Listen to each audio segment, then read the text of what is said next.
Bueno, esto es una charla introductoria para explicar un poco el fin de estos ejercicios. Hay varios que ya lo han hecho anteriormente, pero nunca está de más recordar. Son ejercicios que coinciden con esa semana que se llama Semana Santa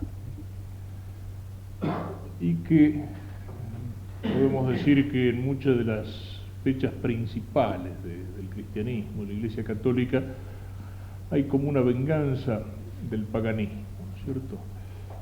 ¿Qué hizo la Iglesia cuando se empezó a extender con el Imperio Romano? Tomó muchas de las fiestas paganas y esas fiestas paganas las cristianizó, es decir, les cambió el sentido. La Navidad, que era la fiesta del sol, para la Iglesia es la fiesta de Cristo, que es el sol naciente. ¿Sí? Le fue dando un sentido cristiano a las fiestas. Pero en el mundo que vivimos, donde los hombres se olvidan de Dios, pasa al revés. Muchas fiestas cristianas están tomando un sentido pagano. Es lo que pasa con la Navidad. ¿Qué es la Navidad para mucha gente? Es una fiesta cristiana, es la fiesta del nacimiento de Cristo. Es el día de la encarnación del Verbo, o sea, lo más importante, tan importante que contamos los años a partir de eso. A veces la gente habla las fiestas, así en general, y vale lo mismo, qué sé yo, el Año Nuevo, que la Navidad, que los Reyes, que lo toman como una leyenda, como un mito.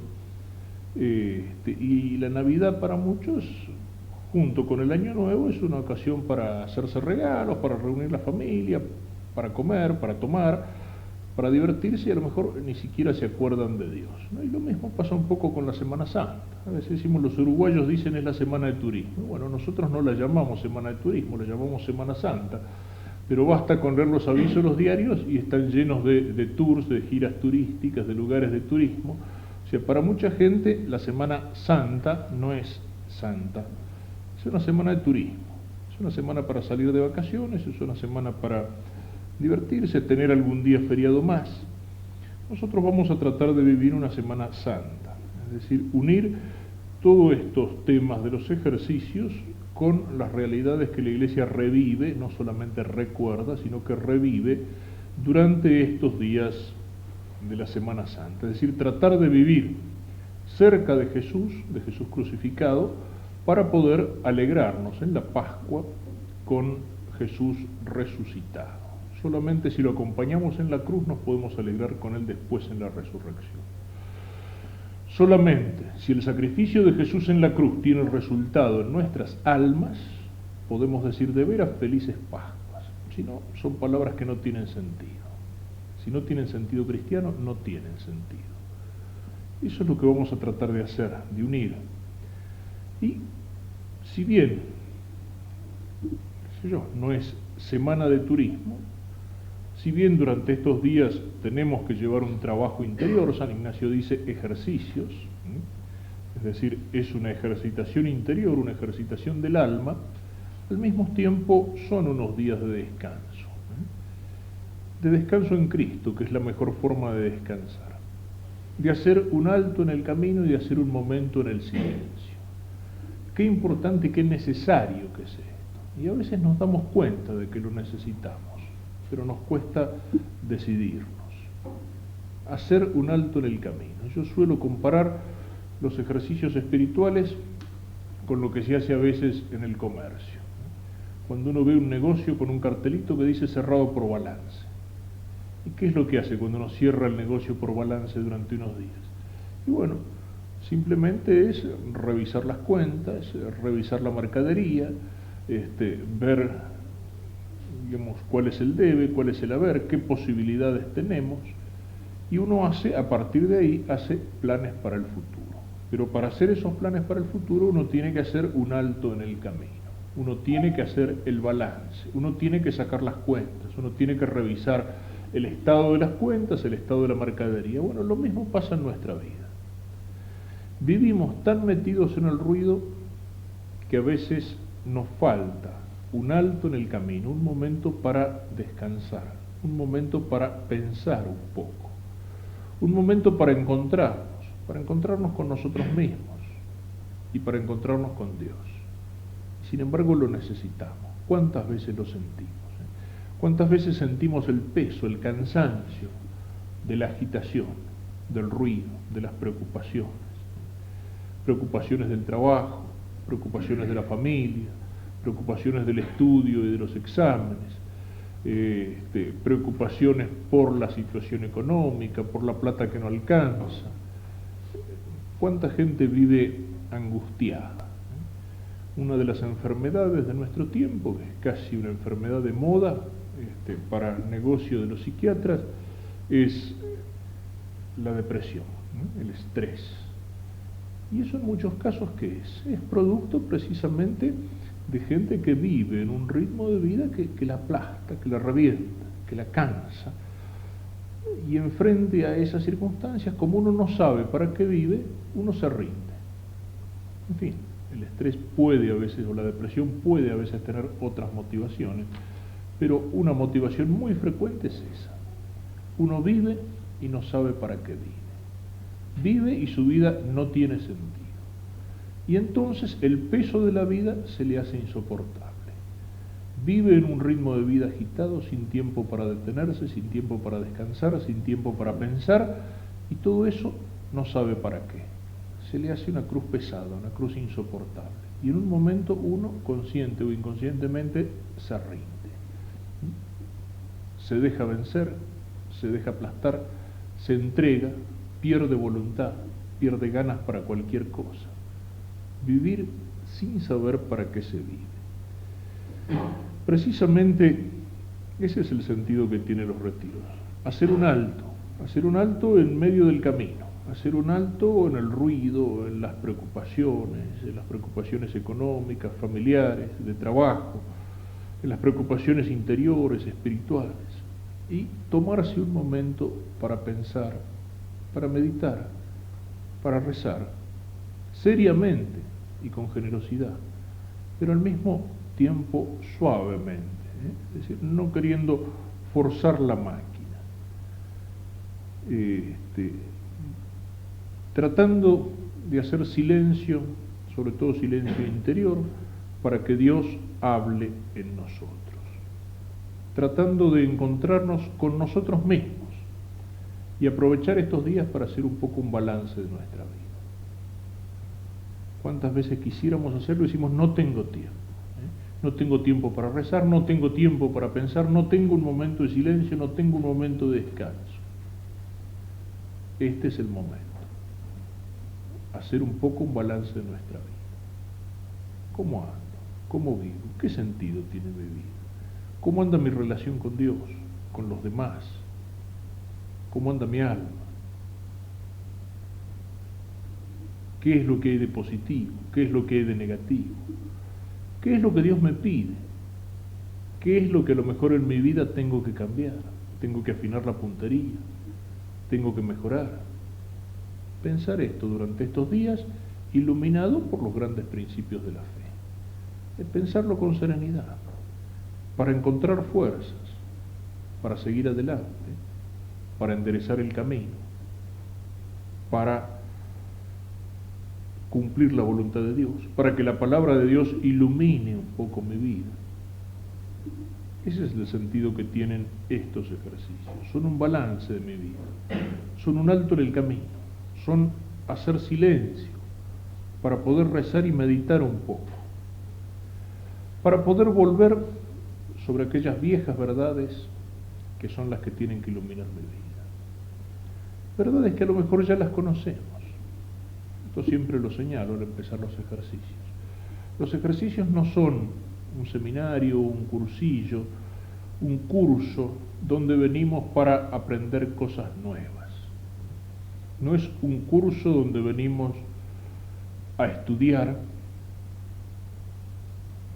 para aprender cosas nuevas. Yo estudié 5 días con los curas, me decía una vez, en medio del monte entrerriano, cuando estábamos misionando, y los sábados a la noche hacíamos el apostolado en los boliches, que era donde se juntaba la gente que venía de los obrajes, que venía del campo, de las estancias. Y un día tuve una conversación con un paisano que tenía varias copas de más, y empezamos medio discutiendo, pero después no, se le salió Yo estudié 5 días con los curas, ya, lo que habrás durado en el colegio. No, había hecho, me dice, en la estancia de la señorita Fonseca, era donde se hacían ejercicios espirituales.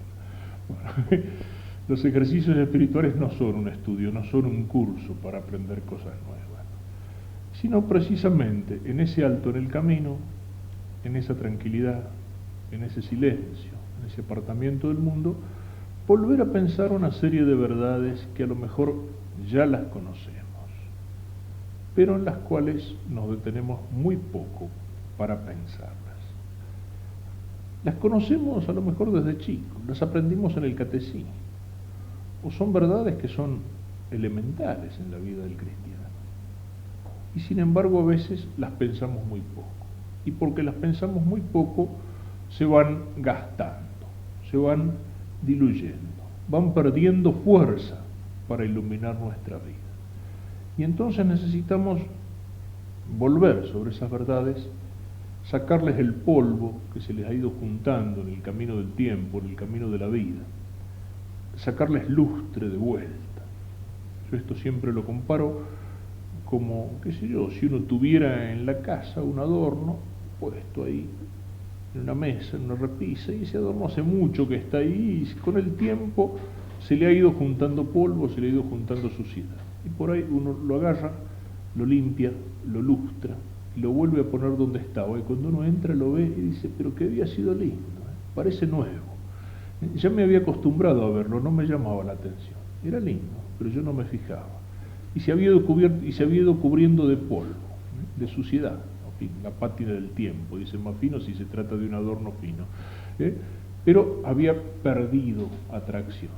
Cuando lo miro lustrado, limpiado, digo, qué lindo, parece nuevo.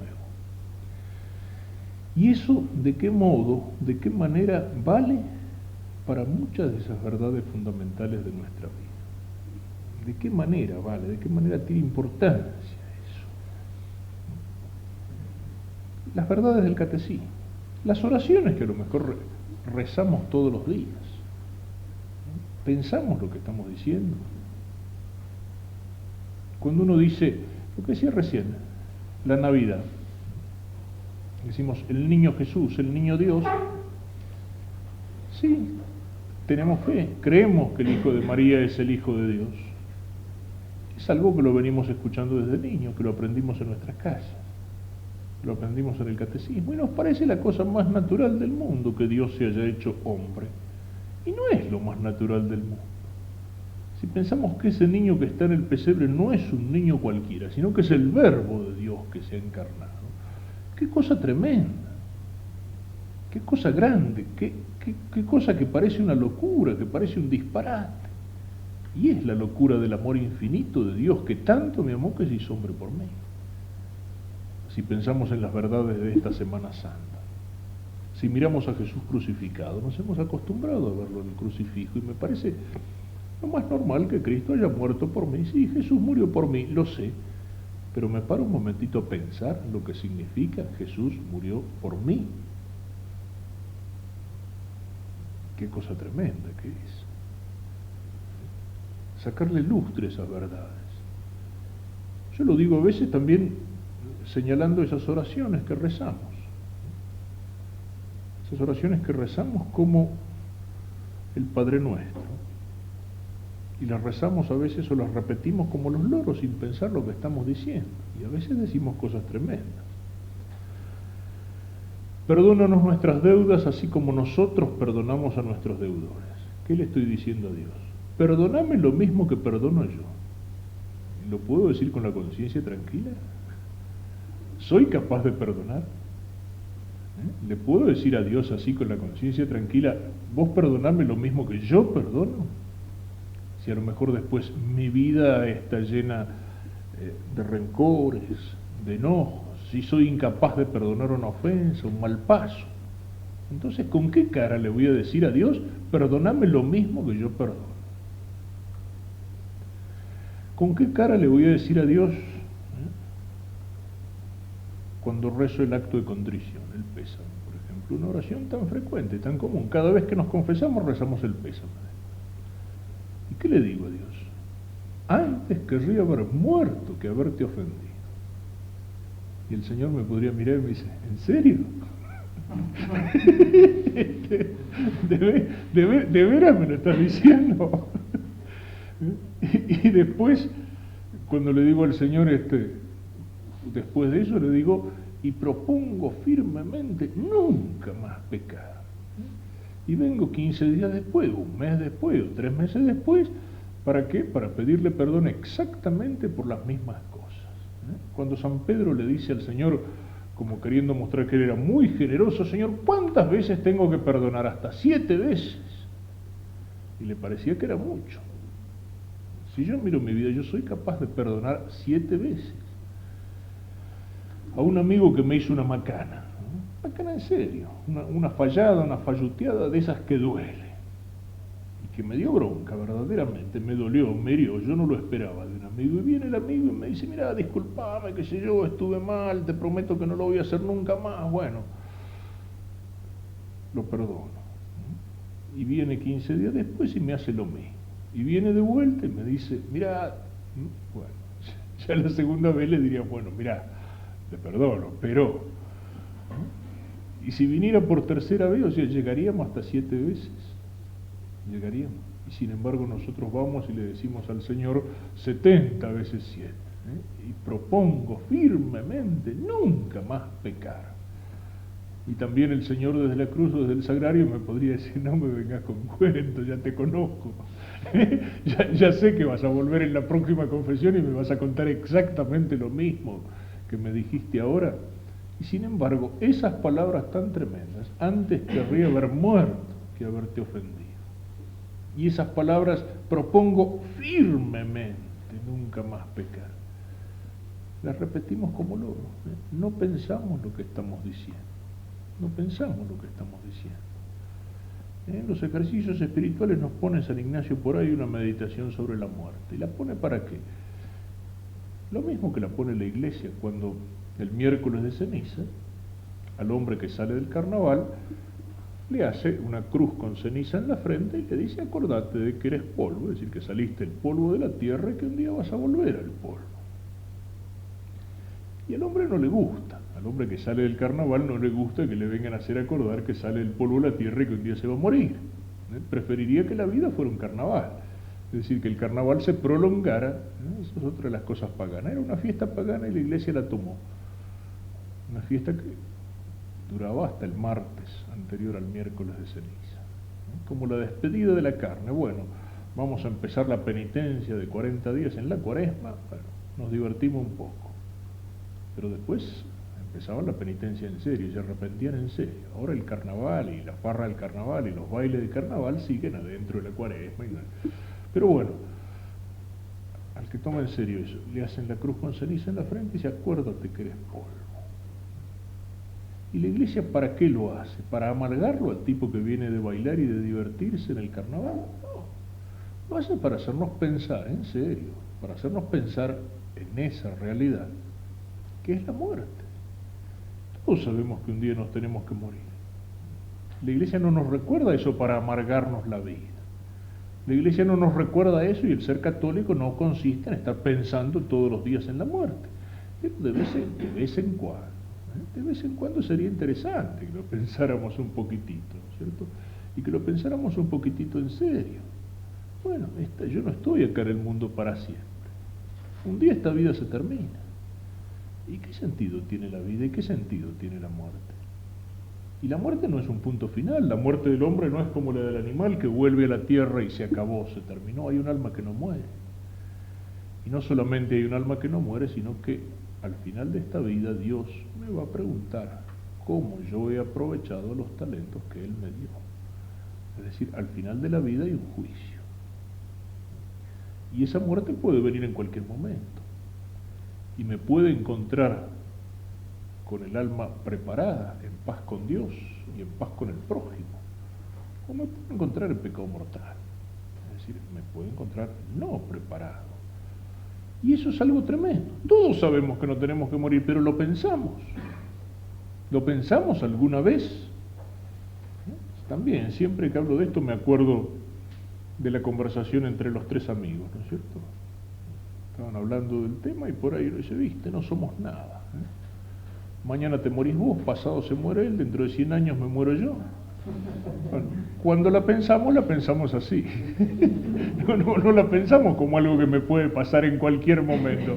¿Le puede pasar al otro? Sí, eso es lo más natural del mundo. Y bueno, pobrecito, se murió. Pero pensar en mi muerte, la pienso no, dentro de 100 años.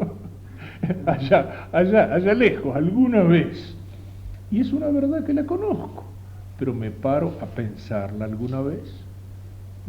No para asustarme, no para amargarme, para saber cómo tengo que vivir. Si vivo como cristiano, si tengo las cuentas claras, si estoy en paz con Dios, a la muerte no le tengo que tener miedo. A la muerte tengo que ser capaz de mirarla de frente. ¿Por qué? Porque tengo la conciencia en paz.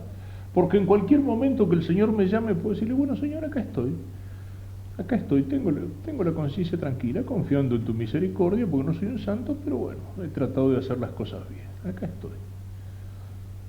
Pero no lo pensamos. ¿Y cuántas son las verdades así que tienen importancia para nuestra vida? El pecado, la gracia, el amor de Dios, de ese Dios que se hace hombre por mí, de ese Dios que muere en la cruz por mí, la muerte, el juicio, el amor del prójimo. ¿Cuántas son las verdades que sí, las conozco de memoria, pero qué poquitito que me paro a pensarlas? Y sin embargo mi vida adquiere sentido cuando está iluminada por esas verdades fundamentales. Mi vida adquiere sentido, tiene sentido cuando está iluminada por la luz del Evangelio. Si no, mi vida no tiene sentido. Mi vida es un camino que viene de Dios y que vuelve a Dios. Dios está al principio y Dios está al final. Y Dios es el que le da sentido a mi vida. Pero si yo eso no lo pienso, vivo porque el aire es gratis. Vivo como un animalito que trata de pasarla bien. Vivo como un animalito que sí, un día la vida se termina, pero como no piensa en eso. Ese es el sentido que tienen estos ejercicios. Es un descanso del alma. Es hacer un alto en el camino. Un momento de silencio para poder rezar y pensar un poco. Hacer un balance de mi vida. A ver qué es lo que anda bien y qué es lo que no anda. ¿Y qué es lo que me pide Dios? Es decir, ¿qué es lo que puedo mejorar? ¿Qué es lo que tengo que corregir? ¿Qué es lo que puedo enderezar? Pero para hacer el balance de mi vida es necesario, precisamente, volver a sacarle el lustre a algunas verdades fundamentales, que ya las sé, que ya las conozco, pero que a veces me paro muy poquitito para pensarlas. Volver a sacarle el lustre a esas verdades para que entonces puedan brillar y puedan iluminarme el camino. Yo diría, esas verdades fundamentales de nuestra fe son como una señal caminera, como una señal de ruta. Y una señal caminera, una señal de ruta no sirve para nada si está cubierta por el barro. ¿Qué dice ese cartel? No sé, no se puede leer. Tengo que sacar el barro para leer. Me está indicando que el camino es para allí. Que el camino tiene esa dirección. Ese es el sentido que tienen estos ejercicios. Pero precisamente, para poder hacer el balance de mi vida, para poder encontrarme de nuevo conmigo mismo, para poder ver el más y el menos en mi vida, para poder encontrarme con Dios y ver si el Señor me está pidiendo algo, si el Señor me está pidiendo que tome un poco más en serio mi condición de cristiano, de hijo de Dios, para eso es necesario el silencio. El silencio que tiene que ser silencio exterior, sí, tratemos de guardarlo, pero no basta. Tratemos de guardar el silencio exterior, comprometámonos en estos días al silencio. Estamos tan poco acostumbrados al silencio. El hombre moderno vive cada vez más metido en el ruido, necesita el ruido, sin el ruido no sabe qué hacer, sin el ruido se aburre y a veces se asusta cuando no tiene ruido, se asusta a veces cuando no tiene ruido. Una cosa es el ruido al cual nos referíamos antes, el ruido de la vida agitada de cada día, del ritmo de vida de cada día, el ruido del trabajo, el ruido de las preocupaciones, el ruido de las ambiciones, el ruido de la situación económica, el ruido de los problemas que nos preocupan, que nos angustian. pero también el ruido, hasta el ruido físico, el hombre que no puede prescindir del ruido, ese ruido que nos invade. No se puede ni viajar en colectivo, ¿no?, sin que uno le pongan una película de televisión o le pongan una música a todo lo que da. Se ha perdido, incluso, qué sé yo, el encontrarse en un café para tomar un café o una copa con un amigo y poder conversar. Cada vez más en un café o en un restaurante tiene que haber o el aparato de televisión, todos mirando encima, o la música también metida a todo lo que da. Y si falta eso, el hombre moderno, no digo todo, pero la mayoría, si falta eso, se angustia, le parece que le falta algo, se aburre, no sabe qué hacer sin el ruido. Para mí, la imagen que más lo pinta, el tipo que vive en la ciudad, característico del hombre de las grandes ciudades, y que fin de semana sale al campo, ¿no?, y llega al campo, y una vez que se instala en el campo, instala la mesita, instala la sillita y prende el aparato de radio o el televisor portátil, porque en el campo no sabe qué hacer. Se ha vuelto incapaz de silencio, de contemplar un paisaje, de saber descansar de veras. Si no lleva al campo el ruido de la ciudad, en el campo se aburre, no sabe qué hacer. ¿En cuántos lugares de turismo pasa eso? Vamos al campo, vamos a las sierras. Yo lo recuerdo en una ciudad turística de Córdoba, en Carlos Paz, por ejemplo. En el centro de la ciudad, vacaciones, descanso, 10 días de vacaciones, 15 días de vacaciones, vamos a Carlos Paz. Y para mucha gente, ¿qué significa? ¿Qué significa Mar del Plata para mucha gente? No es el mar, no es la sierra, no es el aire. No, en las vacaciones necesita un lugar donde tenga alguna vista de campo o de sierra o de mar, pero donde esté metido todo el ruido de la ciudad. El ruido del cine, el ruido de la confitería, el ruido del baile, el ruido de las calles llenas. Y uno salía a caminar por el centro de Carlos Paz y la gente se apretaba, se apretujaba, se empujaba. Conseguir mesa en algún boliche había que hacer cola. Uno salía a caminar, a meterse en medio de la sierra, media hora de camino, una hora de camino, y unos lugares verdaderamente hermosos, una naturaleza bendecida por Dios, ¿no? Recuerdo uno que era como un lago en el cual caían 5 cascadas, difícil encontrar a alguien ahí. A lo mejor algún grupo de jóvenes, algún grupo de scouts, nada más.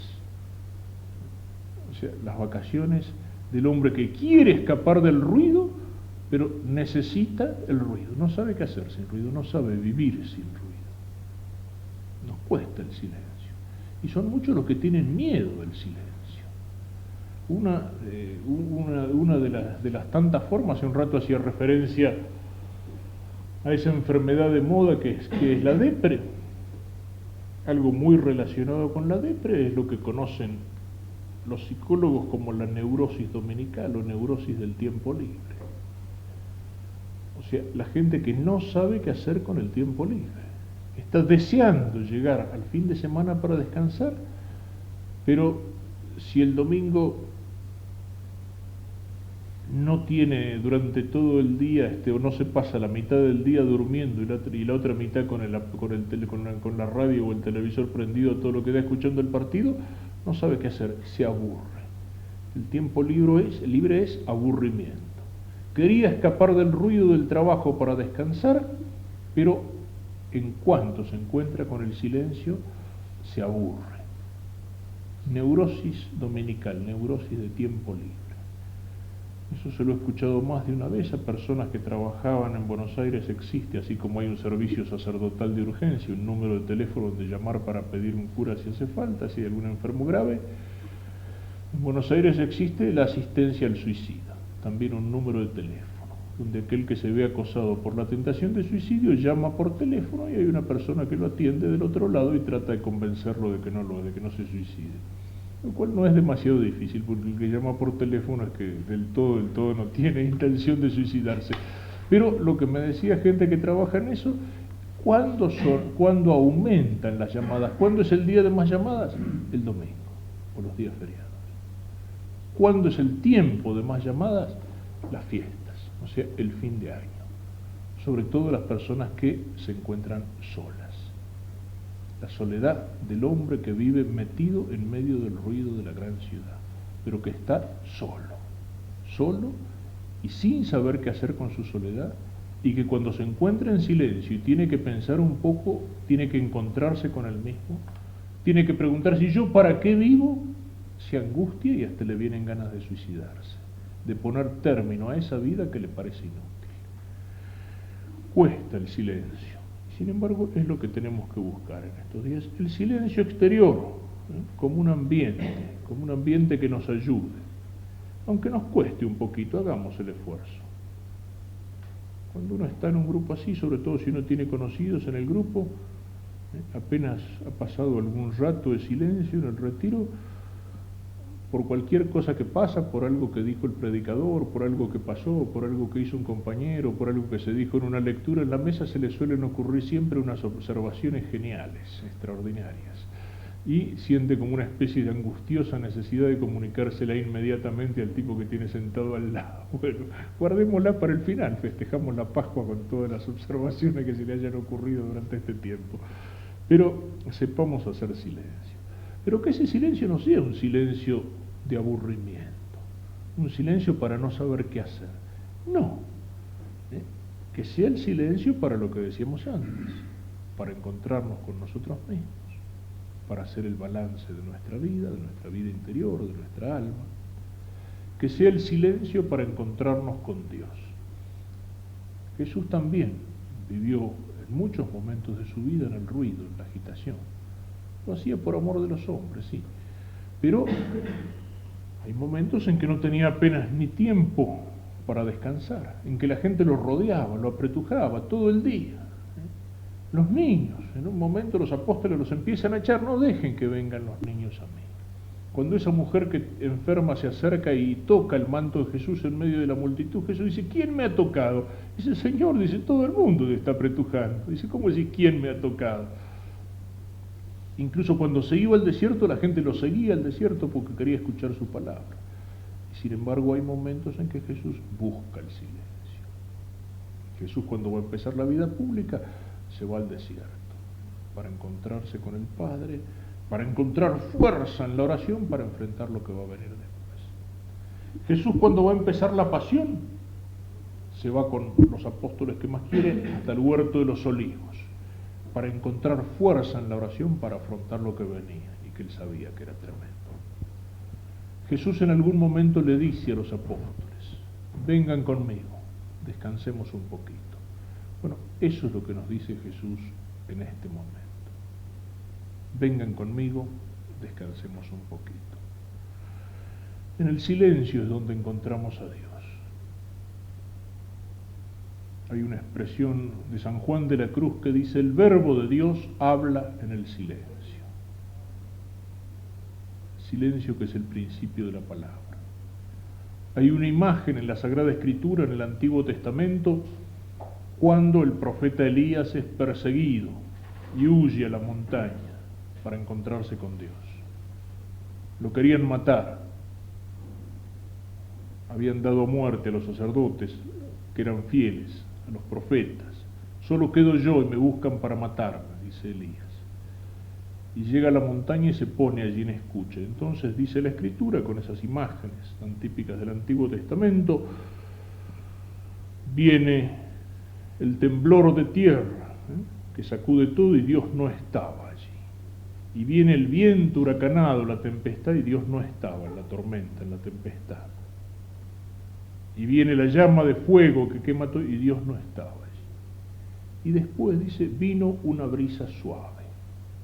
Cuando viene la brisa suave, el profeta se pone con el rostro en tierra y dice, habla, Señor, que tu siervo escucha.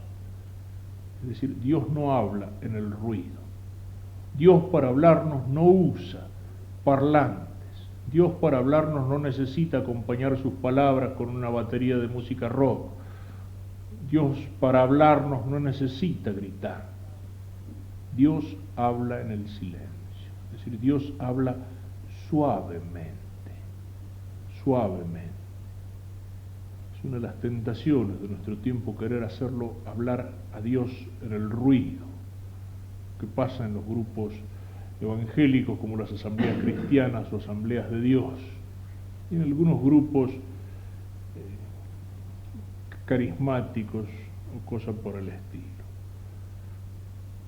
donde creen que para que Dios hable es necesario crear en la gente un estado de exaltación, de excitación psicológica, músicas rítmicas, oraciones largas, levantar los brazos, abrazarse, gritar, saltar y qué sé yo, y al final sí, empiezan a hablar en lenguas y les parece que el Espíritu Santo les está hablando. Dios habla en el silencio. Entonces, para escucharlo a Dios tenemos que hacer silencio. Dios y las cosas que vienen de Dios, dice San Ignacio, no es, eso al contrario, es lo que viene del mal espíritu a veces, como la gota que golpea sobre una chapa. No, cuando Dios habla es como el agua que va penetrando suavemente en una esponja, sin hacer ruido, pero va impregnando la esponja. Cuando Dios habla no son palabras que uno siente en el oído, ni es un ángel que desciende del cielo. Recuerdo que una vez, cuando estaba en el seminario en Paraná, hacíamos unos grupos de jóvenes que visitaban a veces el seminario, o jornadas vocacionales, y una vez le pedimos y en alguna de esas ocasiones le pedíamos a algunos de los seminaristas que contaran cómo había sido su vocación, cómo habían escuchado el llamado de Dios, cómo habían descubierto el llamado del sacerdocio, ¿no es cierto? Y algún sacerdote que ustedes conocen, que era seminarista en aquel tiempo, le tocó dar su experiencia, su testimonio vocacional. Había como 100 muchachos allí escuchando, y dice, yo una vez estaba rezando, dice, de rodillas, hacía como 2 horas, y de pronto, dice, vino una luz que bajaba del cielo, y apareció un ángel con unas vestiduras blancas que me dijo, tú tienes que ser sacerdote. Y todos lo miraban así, y por eso, dice, así no fue. Dice, en realidad, dice, yo estaba tratando de rezar, pero hacía 5 minutos, y en una de esas, dice, suave, se me ocurrió, dice, yo no podría ser sacerdote.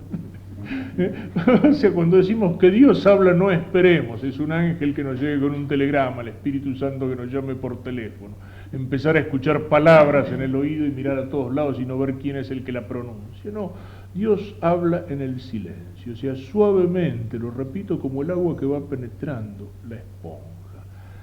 Pero para eso hay que hacer silencio. Y el silencio no es sobre todo o únicamente el silencio exterior, sino también el silencio interior. ¿Y qué significa el silencio interior? Bueno, dejemos un poco de lado todo el ruido. Si verdaderamente durante estos días queremos hacer un alto en el camino, un balance, un momento de descanso, no traigamos acá el ruido de afuera. Despreocupémonos de las cosas que nos pueden estar agitando o preocupando demasiado. Despreocupémonos de aquella angustia por ese problema que tengo, por aquella situación familiar, por aquel examen que me espera después, por aquel vencimiento que voy a tener que levantar cuando salga del retiro, por, qué sé yo, por lo que puede pasar en el país durante estos días. Si en vez de poner bombas en los cines, ponen bombas en los alfonsines. O si en Semana Santa va a pasar algo, no va a pasar. Despreocupémonos. Digamos, todo eso ahora no existe. En este momento, Dios y yo. Pero el día de mañana sí voy a salir del retiro y voy a tener que volver a aquel problema y aquella situación en la familia y voy a volver a vivir la situación. Precisamente, si soy capaz de hacer silencio, de mirar dentro de mí, de encontrar fuerzas, de conversar con Dios en estos días, de volver a sacarle lustre a esas verdades fundamentales, cuando salga de aquí voy a tener más fuerza para enfrentar esa dificultad, esa situación, ese problema de familia, ese problema de trabajo. Mi vida tiene que tener un sentido nuevo, distinto. Tengo que encontrar con más fuerza la gracia de Dios para afrontar esas cosas. Pero después, no en este momento. Eso es lo más importante del silencio. Exterior, pero no un silencio para el aburrimiento, para estar divagando, para estar pensando macanas, no.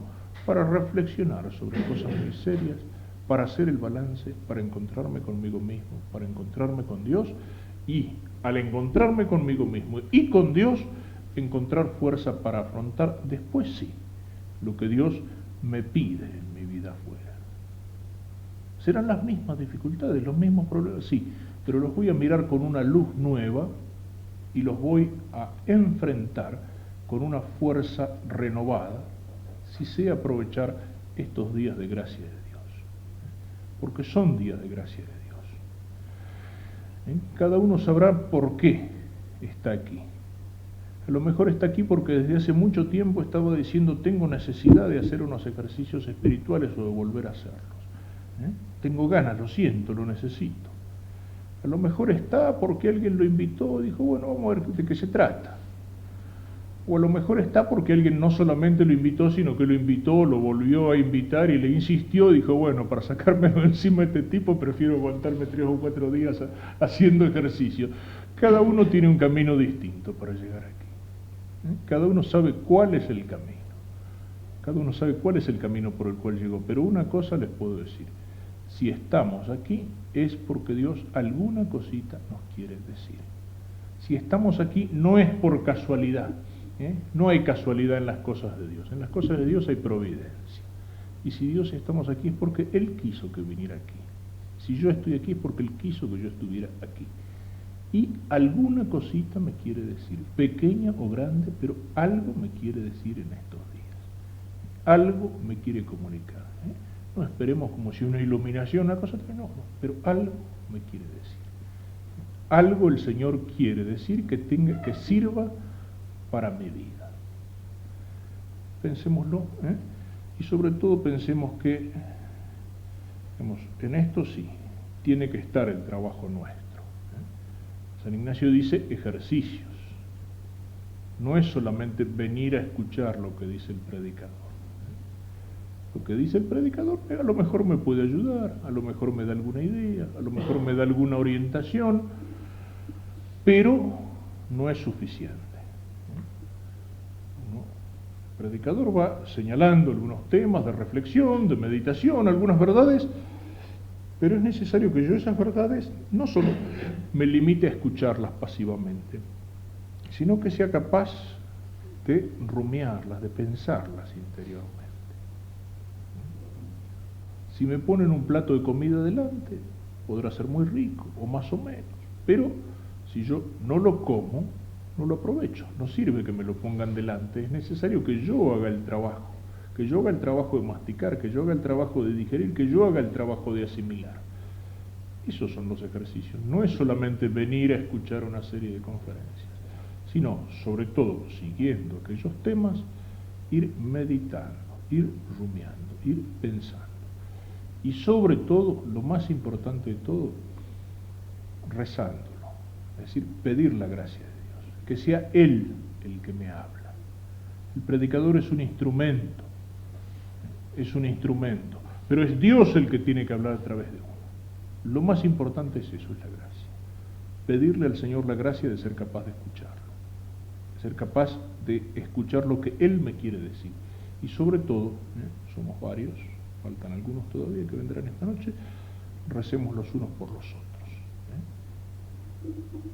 para que todos podamos aprovechar estos días de gracia, para que esta semana sea de veras para nosotros un tiempo de descanso del alma y una semana santa que nos ponga más cerca de Cristo.